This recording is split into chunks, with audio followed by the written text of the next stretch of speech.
Ito, may balatan agad. Ito ang balatan ng matang itik. Malaki. 120 ang pinakamalaki nito. Inaalisan ko muna nitong parang sapot. Nadikit ito sa silo at guwantes. Tulad nito, nakadikit sa guwantes ko. Nung isang gabi pa ito, hindi natatanggal. Mahirap lang tanggalan ng mga sapot. Naubos din. Ganda ng buhay naman, balatan. Sana maraming balatan na at 300. Ito, talagbago. Ayan, sa pole.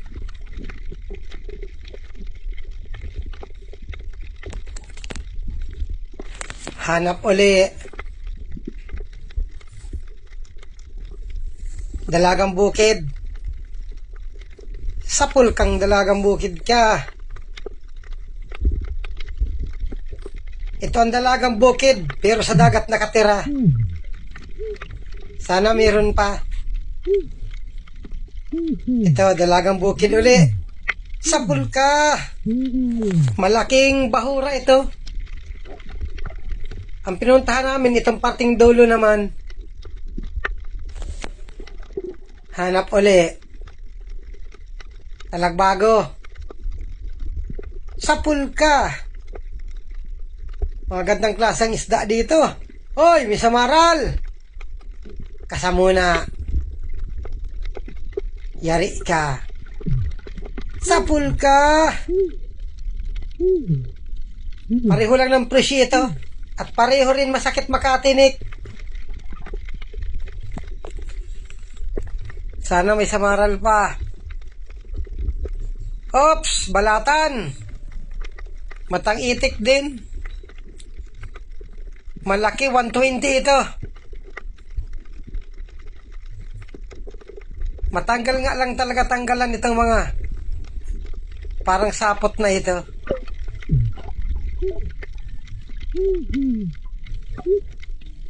Matagal ng kuskus sa bato bago maubos. Sana yung 300 na balata naman. Ito, may isdang pula. Maila pa. Chitsimpuhan ko lang. Ayun, gitik. Ito yung matabang isda. Ihaw ang masarap nito. Oops, manok. Ay, hamal na manok ka man. Dalawang talagbago. Ayan, sa pool. Ito pang isa. Nakadiretso pa. Ayan, sa pool din. Kwartang linaw na naman ito. Magandang klaseng isda ang nagpapakita. Hanap uli. Oops, danggit. Yari ka. Ayun, gitik. Hindi nakapalag. Danggit bahura ito. At ito, meron tikwe. Oh, sapul ka.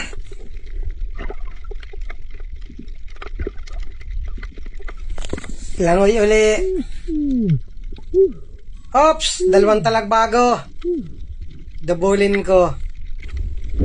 Oh, sapul pareho. Isang pana, dalawang isda. Ayos ang mga isda dito. Magandang tiyagaan ito. Hanap uli. Ito, danggit. Oh, sapul. Sige, pakita lang kayo ng pakita. Tiyagaan ko kayo. At ito, talagbago. Dalawa. Sapul din. Umalis pa yung isa. Buti at lumabas. Ando na. Sapul ka pa. Dapat dito dandahan lang ng langoy para kita yung mga nakatago. Ito, may dalagang bukid. Nakapunit. Kaya mali, manipis ang pagkatama. Ayun, nasintro din. Hindi ka na makakawala dyan. Nagtabihan na naman ang mga isda dito sa dating spot.